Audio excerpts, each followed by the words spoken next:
Have you ever wondered what truly sets smart people apart? It's not just about acing tests or knowing obscure facts. It's about how they think, how they act, and how they navigate the world. Today, we're diving into the psychology behind the habits that highly intelligent people often share. And trust me, some of these might surprise you. Stick around, because by the end of this video, you might just discover you're a lot smarter than you think. Let's start with a big one. Smart people are masters of metacognition. Now, that's a fancy word, but it's a simple idea. It means thinking about your own thinking. Instead of just having a thought and accepting it as fact, they take a step back. They ask themselves, why do I believe this? Is this assumption correct? What if I'm wrong? This isn't about self-doubt. It's about intellectual honesty. It's the ability to analyze your own cognitive processes, identify biases, and adjust your perspective. Think of your mind as a computer. Most people just run the software, but smart people are constantly checking the code, looking for bugs and ways to optimize the system. This habit of self-reflection is a cornerstone of deep understanding and genuine wisdom. It's the difference between knowing something and truly understanding it. Next up is a trait that might seem counterintuitive. Smart people are often incredibly comfortable with being wrong.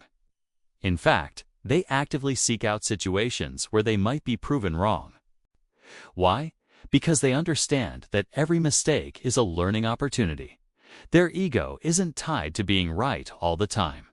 It's tied to growing and getting closer to the truth. The psychologist Carol Dweck calls this a growth mindset. People with a growth mindset believe their abilities can be developed through dedication and hard work. They see challenges not as threats, but as chances to improve. When they encounter someone who disagrees with them, their first instinct isn't to argue, but to listen. They're curious. What does this person know that I don't? This intellectual humility allows them to constantly update their mental models of the world, making them more accurate and effective over time.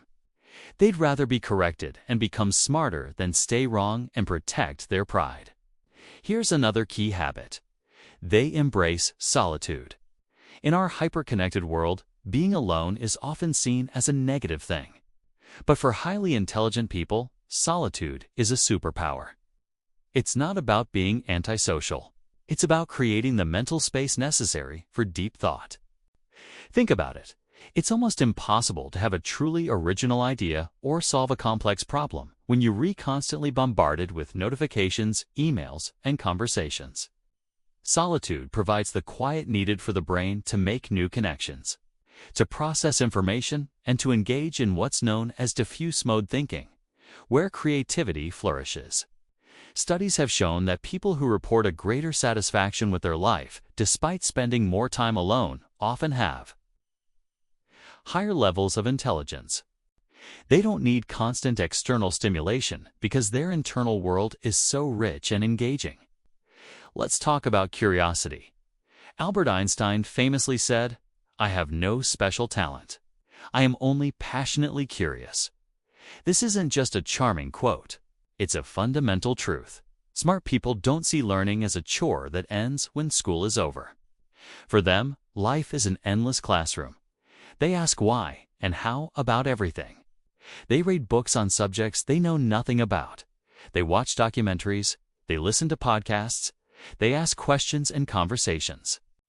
This insatiable curiosity fuels a lifelong pursuit of knowledge. They aren't just trying to accumulate facts. They're trying to build a complex, interconnected web of understanding. This is why you'll often find intelligent people with hobbies in completely unrelated fields. A physicist who loves Renaissance art, or a programmer who is an expert in ancient history. They understand that insights from one domain can often spark breakthroughs in another. Their curiosity isn't a task. It's a way of being. Another fascinating trait is their highly developed sense of empathy. This might not be the first thing you think of when you picture a smart person, but it's crucial. True intelligence isn't just about processing data. It's about understanding systems, And the most complex systems of all are human beings. The ability to put yourself in someone else's shoes, to understand their motivations, fears, and perspectives is a form of high-level cognitive processing. This is often called emotional intelligence, or EQ. People with high EQ can navigate social situations with grace, build strong relationships, and lead effectively. They listen more than they talk, not just to hear the words, but to understand the emotions behind them.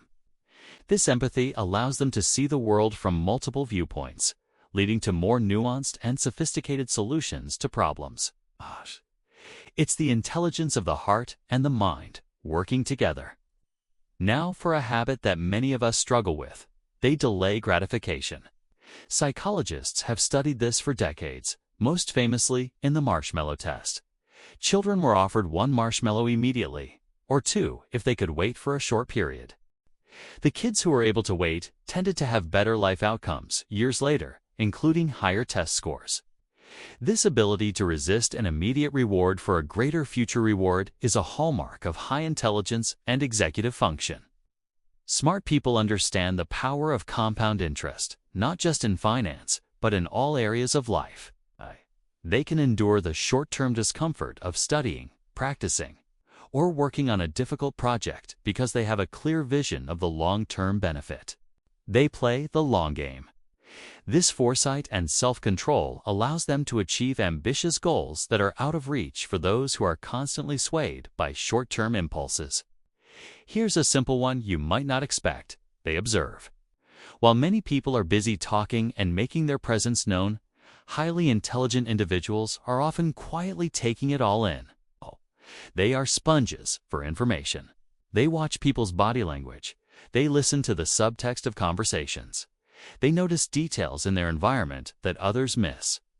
This is not passive. It's an active process of data collection.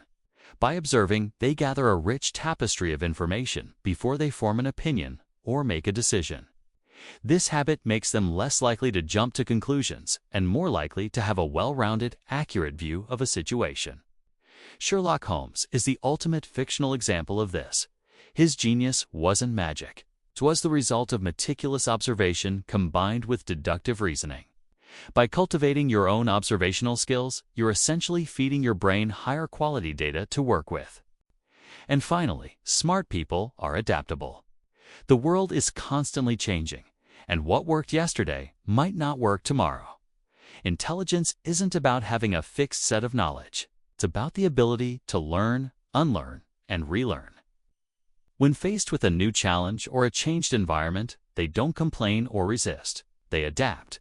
They pivot. They see change not as a threat, but as an opportunity to apply their problem-solving skills in new ways. This mental flexibility is perhaps the most critical form of intelligence in the 21st century. It's the understanding that the map is not the territory. They are willing to throw out their old maps and draw new ones when reality proves them wrong. This adaptability ensures their survival and success in a dynamic and unpredictable world. So, as we've seen, being smart is so much more than just IQ scores. It's a collection of habits and mindsets. It's about thinking about your thinking, embracing your mistakes, finding value in solitude, staying curious, connecting with others through empathy, playing the long game, observing the world around you, and being ready to adapt to whatever comes next. The best part? Every single one of these is a skill. They are muscles that you can strengthen with practice. You might already be doing many of these things without even realizing it.